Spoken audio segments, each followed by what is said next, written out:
आहे साप. त्या सापाचा जन्म आणि ब्रह्मदेवाचा जन्म नाभी कमळातून. कंठी शेताच्या मेघला विष्णूच्या माया होण्या केला मंगाई कंठा दासा वाजी पुरुष.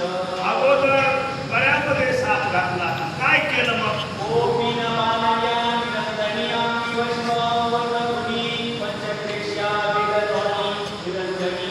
महादेवांनी निरंजनी वास केला आणि टोपीन बांधली कमरेला. टोपीन म्हणजे रंगोटी. रंगिया शंभू एकला शांती मंत्र प्रकटविला हे विष्णूच्या योजना केला नाभी मंडळी. आणि मोठी गंमत आहे बघा.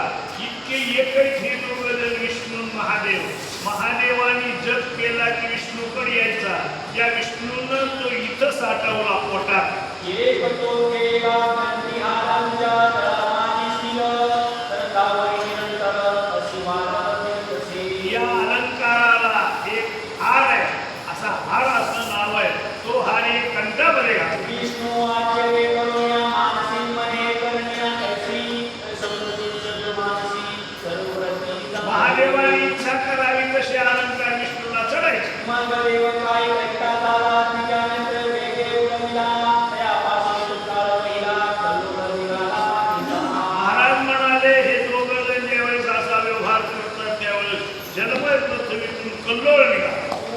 उषानं केला कैसा मिळू लागला नाहीशा उदकी दोन दारा तमाशा अग्नी ज्वाळी. समुद्रामध्ये अग्नी पेटला. भला मोठा जाळच आहे. कैसा मुळावरी कस आठी कैसी चेतव्या पैभटी नुसे आटल्या सदा सृष्टी ऐसी परी.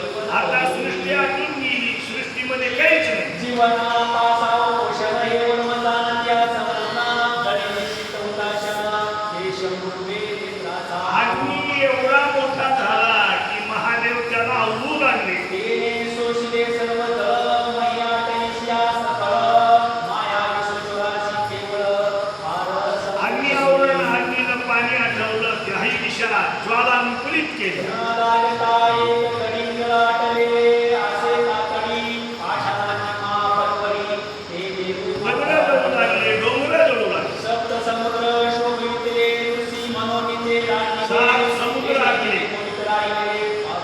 असा मोठा अग्नी तयार झाला. समुद्राच्या नंद करणे संशय थोराचे अग्नी पाप चेतले मनोनी मर्यादांना सोडली. अग्नी सुद्धा एक दैवत आहे आणि ते ताब्यात असायला पाहिजे.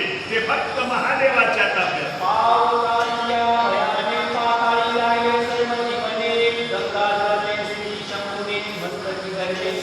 सगळे जण उठले. भीतीपोटी पाताळात गेले. पण गंमत अशी झाली अग्नी भडकू लागला. त्याच्यामुळं महादेव फार हुशार देव आहे. महाराज तुम्हा आम्हाला भोळा दिसतो पण लय हुशार.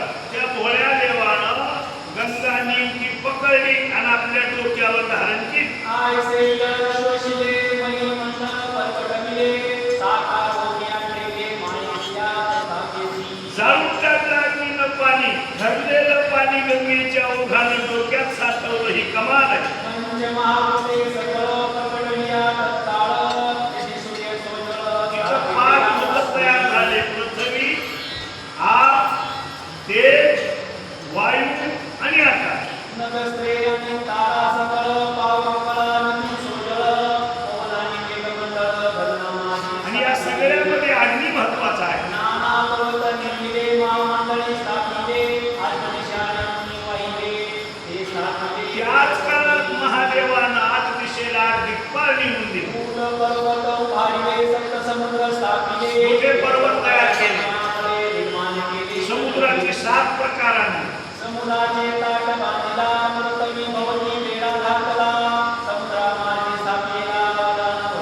समुद्राच्या भोवताली सगळा वेढा आणि जिकडं तिकडं पाणी पाणी. जमीन आहेच किती.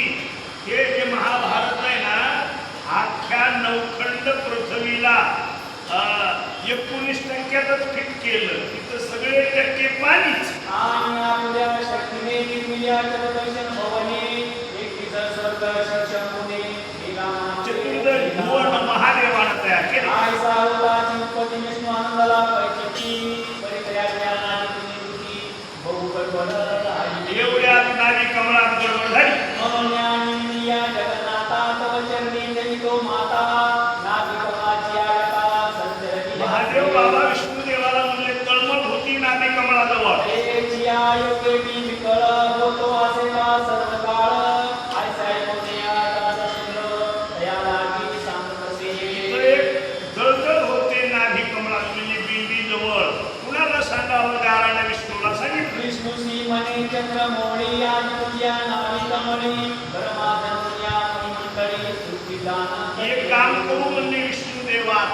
पहिला तुमच्या नाभी कमळातून ब्रह्मदेवाचा जन्म तयार करू.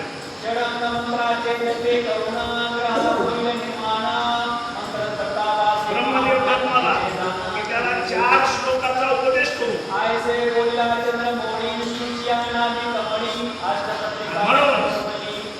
महादेव म्हणते की विष्णूच्या नाभी कमळातून ब्रह्मदेव जन्मले.